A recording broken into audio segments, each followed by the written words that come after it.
سوال یہ پوچھا گیا ہے کہ اگر کوئی شخص قربانی کا ارادہ کر چکا ہو تو کیا اگر وہ ذی الحجہ کے پہلے عشرہ میں یعنی پہلے 10 دن جو ذی الحج شریف کے ان میں حدیث مبارکہ میں حضرت ام سلمہ رضی اللہ تعالیٰ عنہ سے روایت ہے کہ جو شخص قربانی کرنا چاہتا ہو ذی الحج کا چاند نظر آئے تو اپنے جسم سے بال سر کے بال مونچھیں ناخن وغیرہ وہ نہ کاٹے.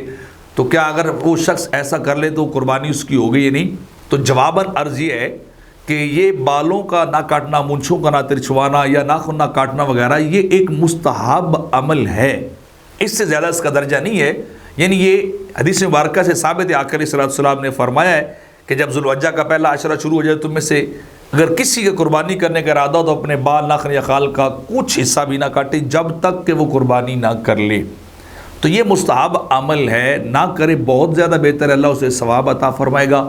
اور ویسے بھی یہ اللہ کی محبت میں وارفتگی کی ایک نشانی بھی ہے کہ بندہ یہ 10 دن اللہ کے بڑا ان کا اکرام ہے، بڑا ان کا اعزاز ہے، بڑے بابرکت ایام ہے 10 دن جو ہے ذی الحجہ کے، بڑی برکتوں والے رحمتوں والے ہیں.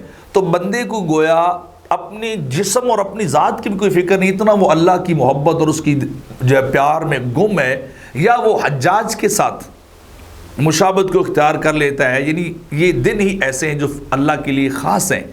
تو اگر کوئی بندہ ایسا کرتا ہے تو یقیناً اسے ثواب ملتا ہے، لیکن بال ناخن مونچھیں کاٹنے سے اس کی قربانی پہ کوئی اثر نہیں پڑتا. قربانی کرنا ایک الگ عمل ہے اور یہ ایک الگ عمل ہے، اور ہر عمل کا اپنا اپنا وہ سٹیٹس اور درجہ ہے.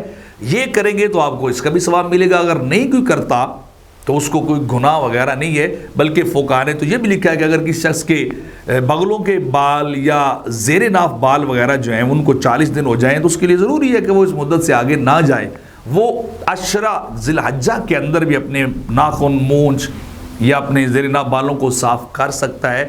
بہرحال یہ جو عوام کے اندر ایک بات مشہور ہو چکی کہ وہ اگر بال کاٹ لے گا یا وہ مونچھوں کو درست کر لے گا، ناخن کاٹ لے گا تو اس کی قربانی نہیں ہوگی، نہیں، ایسا کوئی شریعت کے اندر یہ حکم نہیں ہے. مستحب عمل ہے، کیا جائے ثواب ملے گا، نہ کیا جائے تو کسی قسم کا کوئی گناہ جو ہے وہ نہیں ہوگا.